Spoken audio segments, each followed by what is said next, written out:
লাল লাল করে ভেজে নিয়েছে, উঠিয়ে নেবো।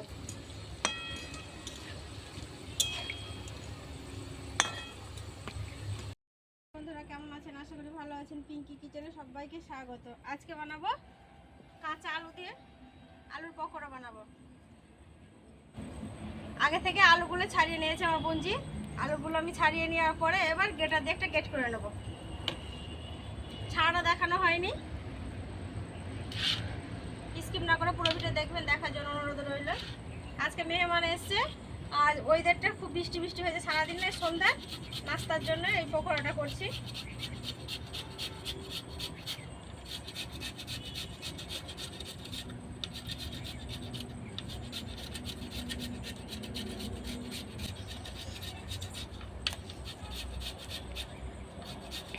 সব আলুগুলো আমি গেটারে এভাবে গেট করে নেবো।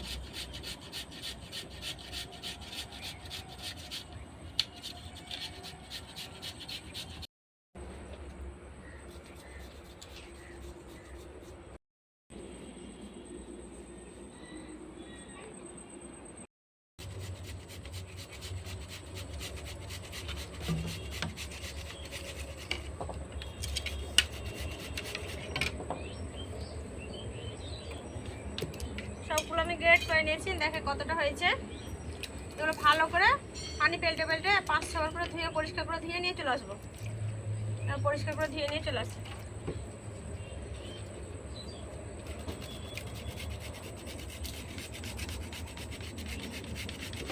আলুগুলো পরিষ্কার করে ধুয়ে নিয়ে চলে এসেছি। 6-7 বার পানি পেল্টে পেল্টে পরিষ্কার করে ধুয়ে নিয়েছি। উনুনটা জেলে নিয়েছি, কড়াটা বসিয়ে দিয়েছি। কড়াটা গরম হতে থাক, আমি এগুলো মাখিয়ে নেবো আলুগুলো। আবারও চিপে চিপে এইভাবে দিয়ে দেবো, যতটা সম্ভব পানিগুলো বেরিয়ে যাবে।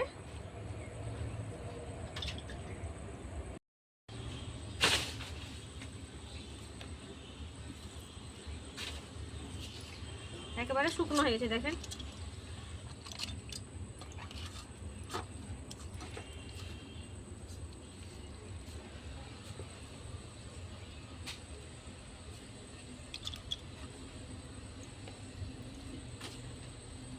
সন্ধ্যায় চায়ের সাথে দারুণ এভাবে পকোড়া। আর জ্বরের তো মুখটা ছেড়ে যাবে একেবারে, সবার এই সিজনে জ্বর।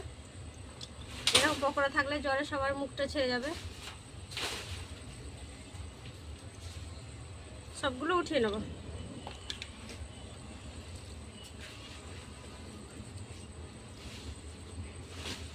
তেলটা আমি গরম হতে বসিয়ে দেবো। ছাঁকা তেলে তুলতে হবে, তেলটা বেশি দিতে হবে পরিমাণে। দেখেন আমি কতটা দিয়েছি, সেই পরিমাণ মতো দেবেন। এবার আমি কর্নফ্লাওয়ার এগুলো মাখিয়ে নেবো। দেবো কর্নফ্লাওয়ার।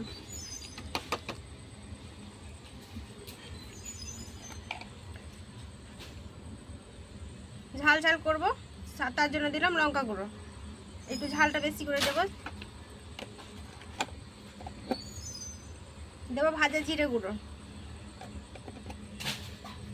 অল্প দেবো ভাজা ধনে গুঁড়ো। আপনারা চাইলে হলুদ গুঁড়ো দিতে পারেন, আমি হলুদ গুঁড়ো দেবো না, আমি একটু ফুড কালার দিচ্ছি, জাফরান। স্বাদ মতো দিব নুন, কম করেই দিলাম, যেহেতু আউটা মাখালে ইটা হয়ে যাবে, মানে কমে যাবে, ওই জন্য কম পরিমাণে দিলাম। ভালো করে মাখিয়ে নেব।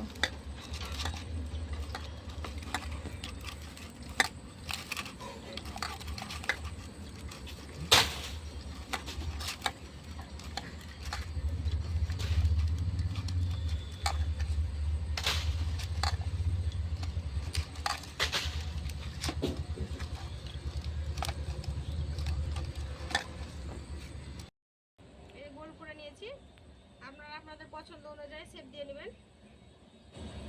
ছেড়ে দেবো।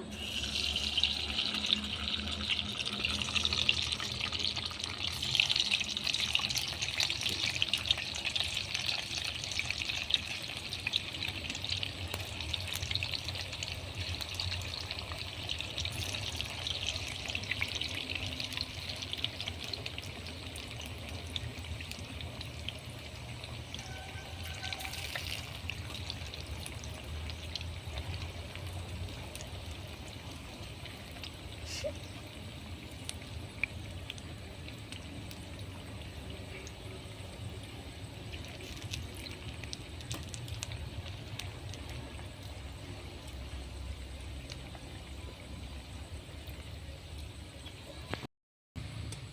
পকোড়াগুলো ছেড়ে দেখেন লাল লাল করে ভেজে নিয়েছি। দেখুন কত সুন্দর। এই পিঠটা উল্টে নিয়েছি, আর এক পিঠটা উল্টে নেবো। এটা লাল করে ভেজে নেবো, তাহলে মুচমুচে খাসতে হবে। এই যে লালচে হতে লেগেছে এক পিঠটা। এই পিঠটা লাল হয়ে গেলে উঠিয়ে নেবো।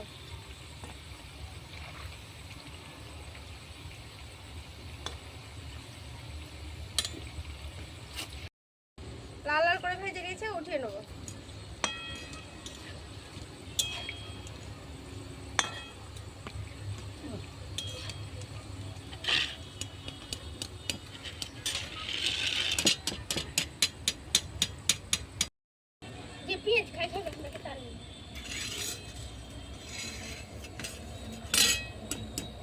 সবগুলো উঠিয়ে নেবো। হয়ে গেছে, একটু খেয়ে একটা দেখাবো কেমন হয়েছে।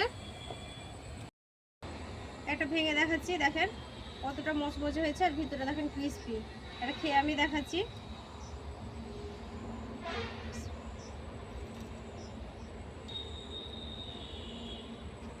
পেঁয়াজের শাক নিয়েছি, দারুণ হয়েছে। এভাবে বাড়িতে হলে একবার বানিয়ে দেবেন, চায়ের সাথে বিকেলে খেতে দারুণ লাগবে। কেউ যদি ইউটিউব থেকে দেখে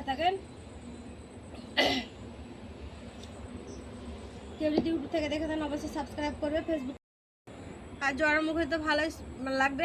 সবাই তো জানেন যে আমার খুব শরীর খারাপ, আমাদের বাড়ির সবার শরীর খারাপ। ওই জন্য এটা বানালাম। সুস্থ থাকবেন, সাবধানে থাকবেন। বিশেষ করে এখন বাচ্চারাকে বেশি সাবধানে রাখবেন, যেহেতু এই জ্বরের ওয়েদারে। পুরো রেসিপি দেখার জন্য ধন্যবাদ।